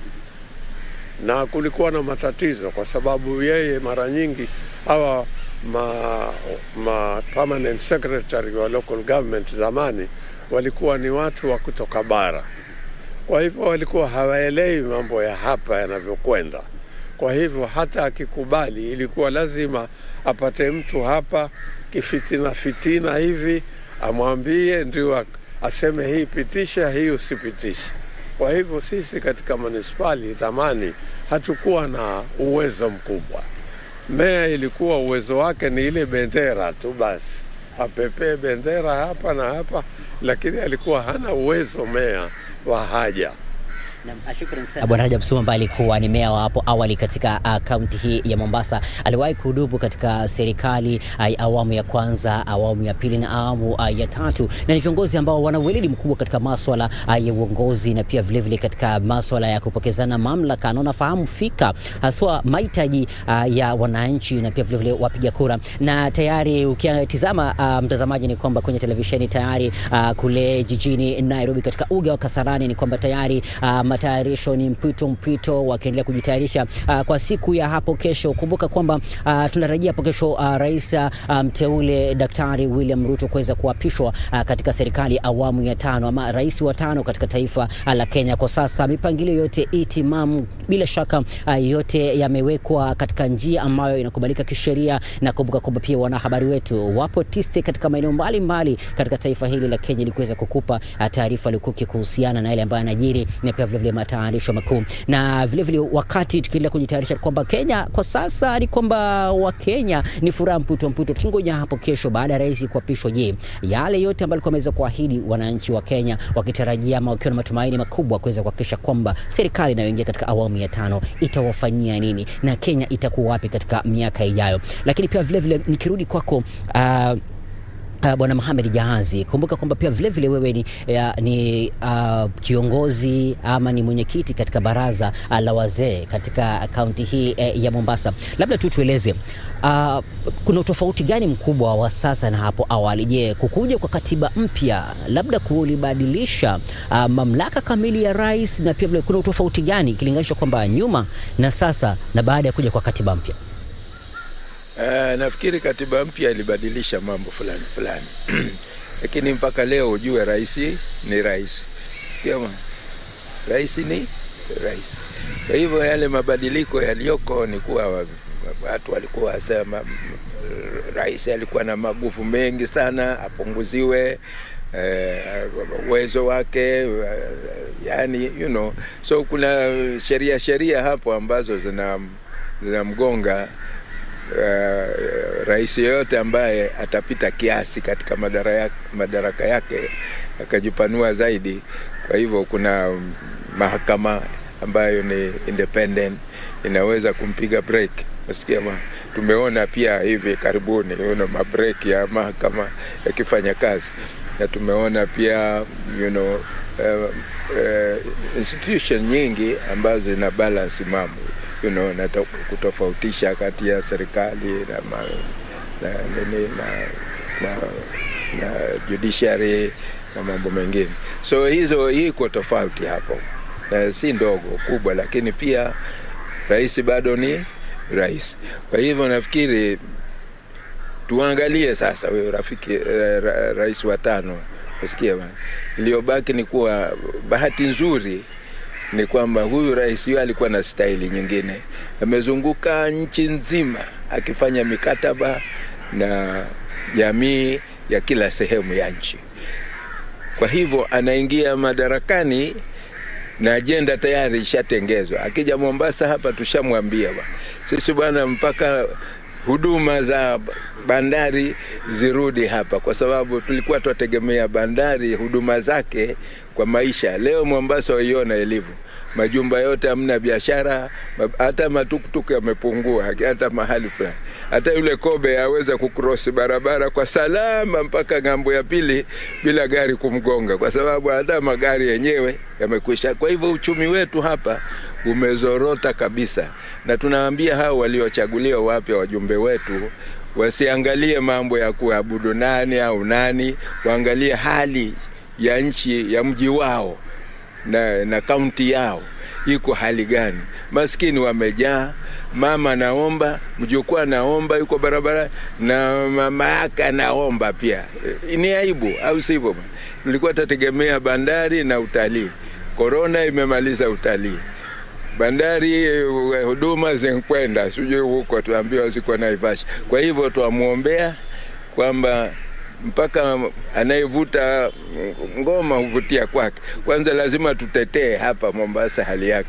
Kwa hivyo hao waliochaguliwa gavana mpya Sisi tuko tayari kufanya kazi naye, na yeye angalie mambo ya taka zimejaa, kazi hakuna, vijana wana kazi na nini. Angalie hapo sasa. Asiangalie mambo ya kuleta ngoma kutoka wapi au nini. Angalie hapa, na sisi tutamuunga mkono kama wazee na tutamsherekea na wabunge wote wa Mombasa. Asante sana babangu Bwana Mohamed Jahazi, umezungumzia kwa ufasaha kabisa. Kumbuka kwamba umeelezea kuhusiana na jinsi kwa mapokezano ya serikali yalivyokuwa kutoka awamu ya kwanza, ya pili, ya tatu na ya tano, na matarajio ni gani. Sasa nikuje kwa aliyekuwa meya katika kaunti ya Mombasa Bwana Rajab Sumba. Labda tu tueleze kwa sasa kukuje kwa katiba mpya ni kwamba kwa sasa tuko na serikali za county devolution ambayo imekuja kwa sasa. Wakati ulikuwa ni meya, labda unaona kuna utofauti gani sasa, kwamba wananchi kuna faida gani kubwa ambao wamepata kilinganisho kwa na zamani wakati wa meya na munisipaa na sasa katika serikali za ugatuzi? Nashukuru sana kwamba hivi sasa baada ya katiba mpya kuanza kazi mwaka wa 2013 na ukaja ugatuzi kwa kufuatana na second liberation au ukombozi wa pili wa Kenya, ni kwamba county zina nguvu na county pia zina pesa, tofauti sana na municipality. Municipality ilikuwa haina uwezo mpaka uwezo utoke Nairobi kwa permanent secretary wa local government, na pia vile vile ilikuwa mgao wa pesa uliokuwa ukipatikana kutoka Nairobi ulikuwa ni mdogo sana. Leo county wana mgao mkubwa na ni juu yao kusimamia.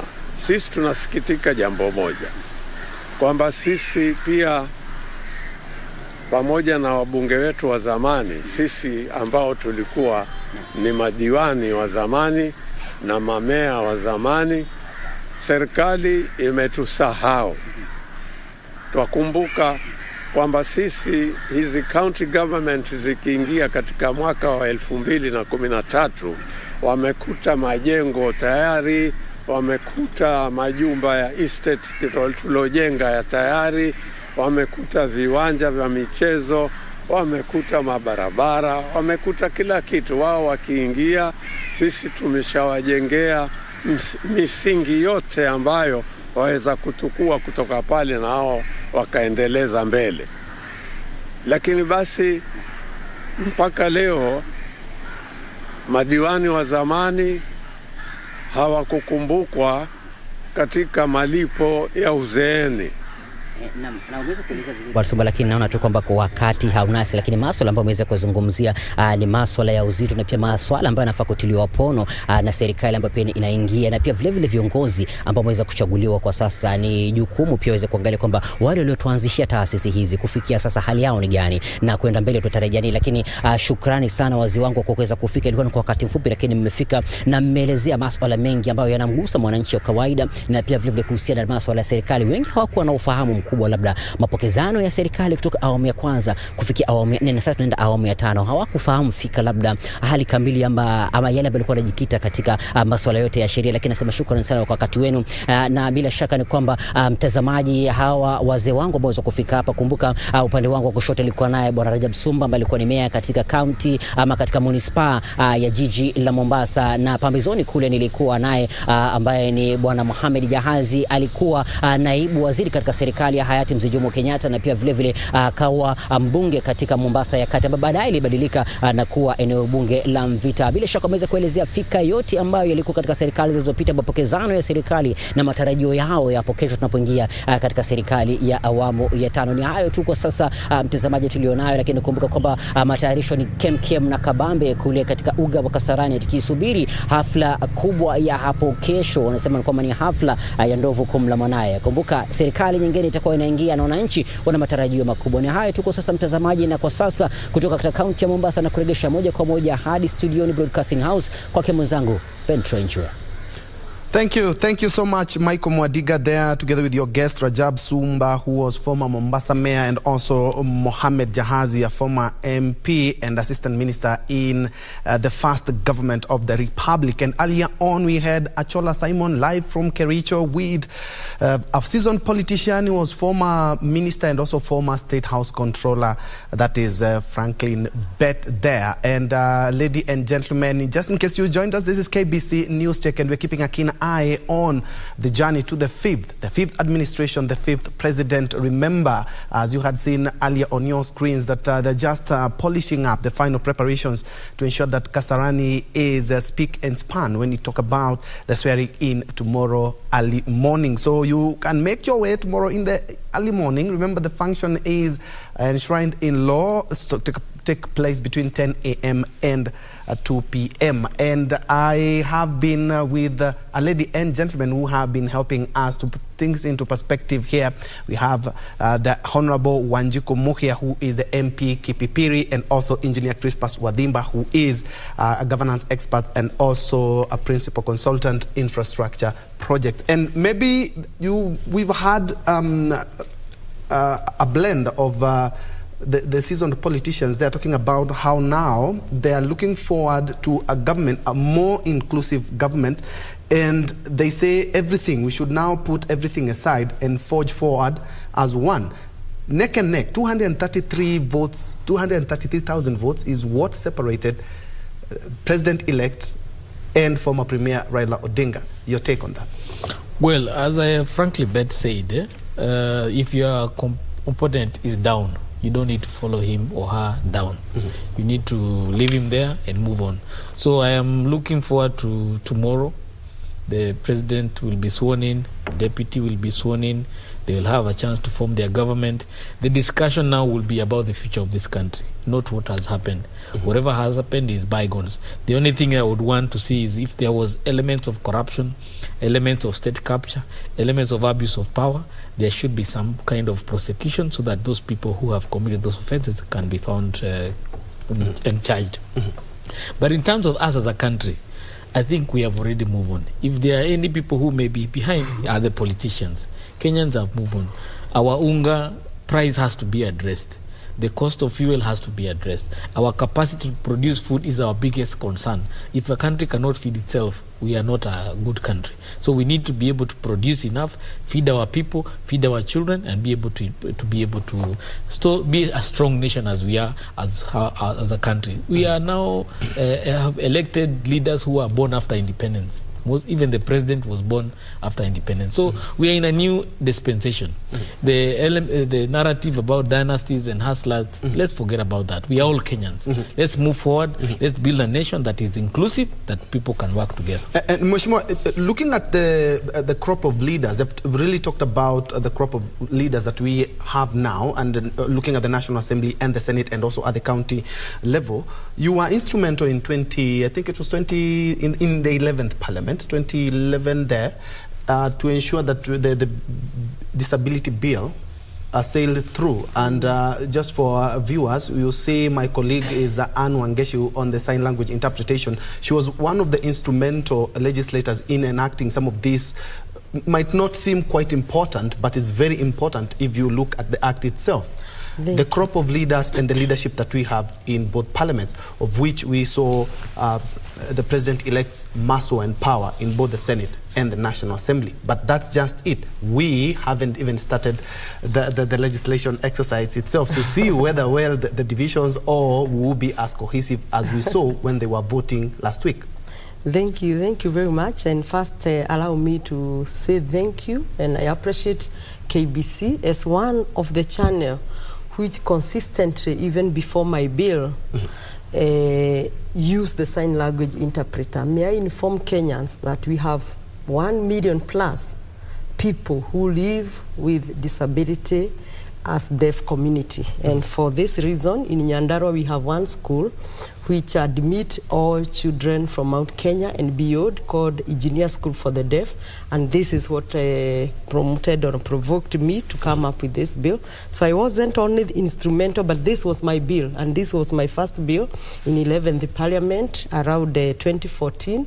And this is the Person with Disability Act of 2013, which I amended with the help of members from both sides. It wasn't necessarily Jubilee. It was also members from ODM and all members. And we appreciate the persons with special needs in our country. However, I have consistently noted, even when I was out of the country, that the TV stations who are supposed to anchor news with sign language interpreters as well, and national important programs, they do only anchor news, and once news are done, they do not. I appreciate. Right now we are having a national debate. This debate is not only for us. Yani tunajaribu kufafanua what is to be there tomorrow so that our people, our citizens can understand more on the incoming government. So this is an important debate, and you're doing very well to go live and interpret. So I congratulate you. To CCK, I want to tell them that I'll be their guest coming next week, because when I made this bill, the president have signed, it's their work to oversee, because they're the custodian of the media fraternity. So it is good that we also have a strong committee of implementation in Parliament, because even the incoming government could have very good policies on agriculture, employment creation and all that. The ministers could come and answer the questions in Parliament, but we need that committee to follow up on the statements that were made in Parliament, on the bills that were drafted and signed by the president, on policies that are put. Because this country has very good policies, but most of them are in the drawers. So I will encourage we have experienced members in Committee of Implementation in Parliament, in the Senate, even in the county assemblies, so that they can follow up. That said and done, I'm sure this incoming government has a special place for persons with disability. The special need people are a huge population. We are lacking good schools for children with special need, be it dyslexia, be it disability learning and all that. And I think in the Ministry of Education, we need to see how we can bring to place this, because when you go abroad to America, in London, we have special school for these children, but in Kenya these schools are just too expensive. They are not even available. So children who come from very poor background cannot access education, yet our constitution say education is free for all. Our policies indicate education is free for all. But since we don't have institution to accommodate these children or students, it's a tall order. So we have a lot of work. Coming to the main point of tomorrow, the 60,000 plus, because I'm sure some people will even be outside, are already preparing. I'm getting quite a number of calls, people asking, will I come? And maybe in Kipipiri we were allocated just 500 people. So if it was possible, everyone was willing to come. But I encourage many to watch through the TV. I'm sure you'll have your sign language interpreters. Yes. I know the Engineer School for the Deaf, I bought them a good TV when I was the women rep. We'll also be watching, and I'm sure you'll be interpreting to them. I encourage people to use the TV, because we cannot all come, and even the parking is also an issue. But it is a good gesture that this is a hustler government, and every Mwananchi is feeling to come and witness this national event of their own president, chosen by themselves, not through system, not through the people who would have wished candidate A to be voted in. This is their own president. I would encourage that they come and witness this occasion. All right, and of course, just to remind our viewers that we'll be live from early morning, and we'll cover the whole exercise until we have the 5th President of the Republic of Kenya. And now to you, Engineer. Maybe before you come to him, allow me, I know Kenyans are very expectant, but allow me to, on a caution, to tell Kenyans not to expect heaven on earth. We have to work for it. We have to work for it. We have a lot of work to do, and also not to expect it overnight. That Ruto will be sworn in tomorrow, then in the evening they want Unga to be 100 bob. Okay. Because of course, sometimes we have this kind of expectation, and we have found in the political arena, our voters say that he promised us heaven. We didn't even see the sky. And because of the interest of time, allow me to jump to Engineer there, because looking at what happened is that Now we have the government in place, we have the National Assembly, we have the Senate as well. The legislator has talked about something that always happens in Kenya. We have very good laws and policies, but the implementation is a big issue. Now we are headed, this is the second government that will be overseeing devolution after President Uhuru Kenyatta, and we are expectant also in the county assemblies. There's still a lot of businesses after the election of speakers. How is this going to pan out? For us, at the county level, we are a bit concerned that the first sittings have not been called by the governors.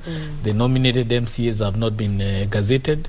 So that delay is also bringing anxiety in terms of the MCAs being not duly sworn in office, and the people in the wards are expecting the MCAs to do their work. I know a lot of MCAs in Nakuru, because I've been lobbying with them, they are being called to do so many issues, and they are not able to do that because they are not yet in office. They are not being sworn in, they are not being facilitated. So we want the IEBC to gazette these MCAs nominated very soon, and the first sitting to be called, so that also the governors can also bring the what we call the supplementary budget, so that we can align the budget with the manifesto that they promised the Kenyans. A lot of governors are coming, they are new.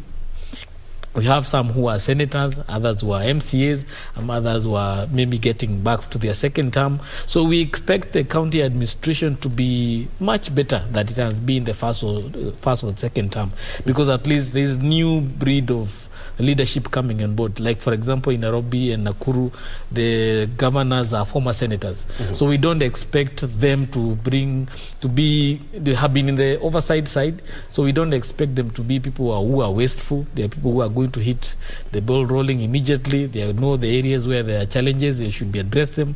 And they are people who should be able to work closely with the national government to bring those promises from the national government closer to the people as soon as possible. The assemblies also need to move very fast. Once they are sworn in, can we help the executive in terms of the legislation they require, in terms of passing the necessary bills and laws to be able to do their work? That is the kind of relationship we were expecting, where we have a win-win cooperation between the various arms of government to move forward. The judiciary, corruption is a big issue that needs to be tackled. KRA, revenue collection, can you make sure you address that? There are no leakages. EACC, if there are any issues of integrity, people of integrity, don't allow them to be appointed into the executive, because now we have PSs coming on, cabinet secretaries, CEOs of parastatals, some boards. We don't want people with a dirty past joining this administration. We want to start on a clean slate with the clean people, so that over the next 10 years we can be able to work together. But I also want to allude to the fact that as a country we have to work with the region. She's from the EACC. She has mentioned how Kenya is not very strong at the EACC. So we need to work together and make sure that the kind of leadership we take to the EAC is also very strong to articulate the Kenyan position. At the African Union, now we have the African Trade Act, the AfTact, which is allowing Kenya to do business with other African countries. The people we put there are people who should be able to aggressively promote our business as a country. If you are saying we want Big Four or manufacturing to be strong, we need to create markets for those areas, for where the goods we produce are going to be sold. So as a country, the delegation coming from the international community has sent a very strong signal. We are ready for business, but are we ready for business ourselves? That's my biggest concern. And looking at still on devolution, and this is something that's going to trickle down, and we're going to be looking at just in a minute, on source revenue. But looking at, you are a seasoned politician, and we have a lot of newcomers in Parliament and the Senate. The leadership there, in terms of what the President-elect talked about, indeed we have to work for this. And for MPs, it will be quite a job trying to overturn how the economy is, trying to overturn how things are, to try and bring them into how each and every Kenyan would want them to be. I think mine is to encourage every Kenyan to work. The government will give an enabling environment for business. We already have delegations like he alluded. It is our opportunity to tap and catch the opportunity from these people who will be coming. But on a very layman language, or very layman, how I may put it for my mother, your mother to understand. Time and again, we have been told the economy has improved to to this digit, but when you get to the pocket, that economy is not felt by the mwananchi. Yes. So for me, I would say that the people who will be given the job of cabinet and the like, first, us as legislatures, even at county level, we must look at people who are beyond reproach in terms of integrity, people who are focused, and people who can move very fast, because definitely we have a lot of work to do for this country to come on track. But from these people who will be coming, the ministries, let us try to catch the investors whom we can literally take to the counties, so that when an investor is doing something in my constituency, he's already employing 200, 300 people. Because time and again, I keep on struggling in my mind that in Nyandarua, we have overflow of food. Right now, we have a lot of potatoes, cabbage, carrot, name it. In Turkana, someone is dying from hunger. What mathematics can we do to connect the two counties? First, we need good infrastructure. The government can also be the agent to come to Nyandarua, buy this food from farmers. Of course, I know they will buy with good prices, unlike brokers, because first we are looking at minimum guarantee return, a promise that has been given by the incoming government of UDA. If government come and buy this food, the government has capacity even of transport and take to Turkana. And maybe Turkana, because we expect counties to be self-sustainable, they can be given a subsidy by government and they can buy this food at half price, while half price, the main national government can assist the people. Because food security is a threat to our economy, because hungry people really cannot work as much as we shall give the enabling environment. Yes, and let me go to the counties and look at the own source revenue. And vis-a-vis the wastages that we have seen in Kisii, there were some ghost workers.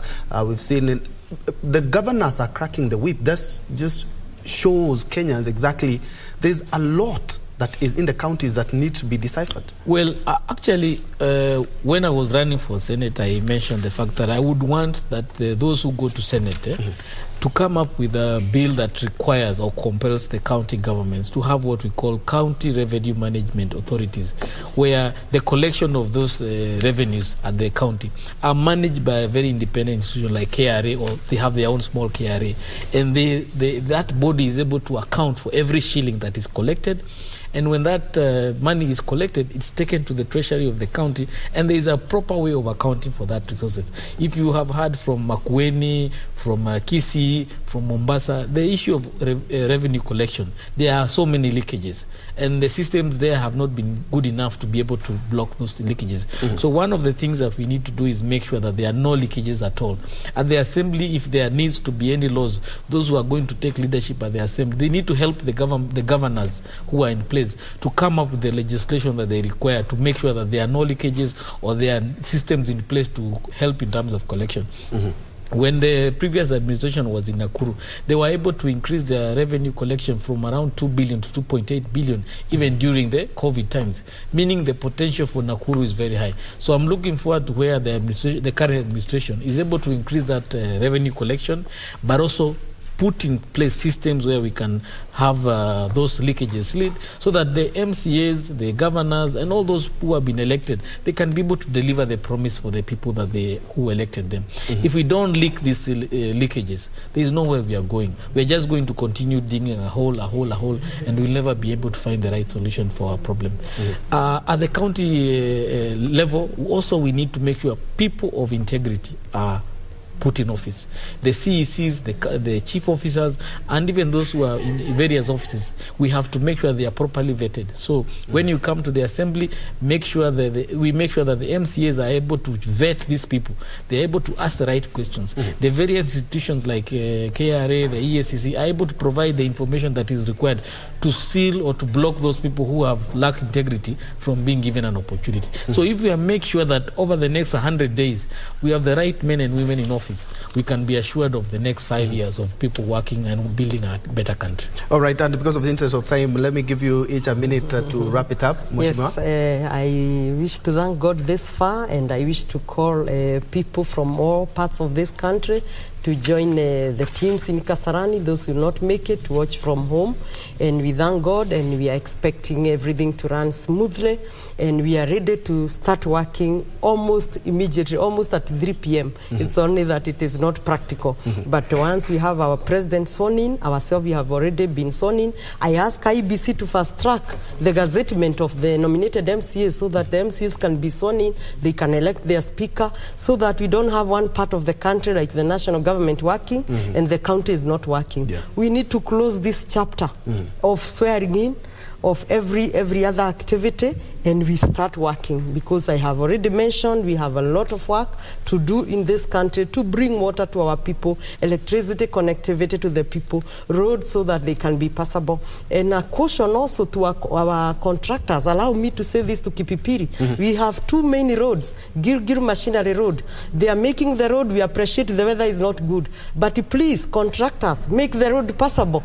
In your contract, there is that, and you have signed that when you are making road, the other people must continue moving. The road from Geta, Kafteni Geta to Donyujeru, make the road passable so that our people cannot also continue crying even when you are tarmacking the road. All right. With that, I wish our incoming president the very best in the State House tomorrow and going forward, and I know we shall deliver as UDA government. Odiba.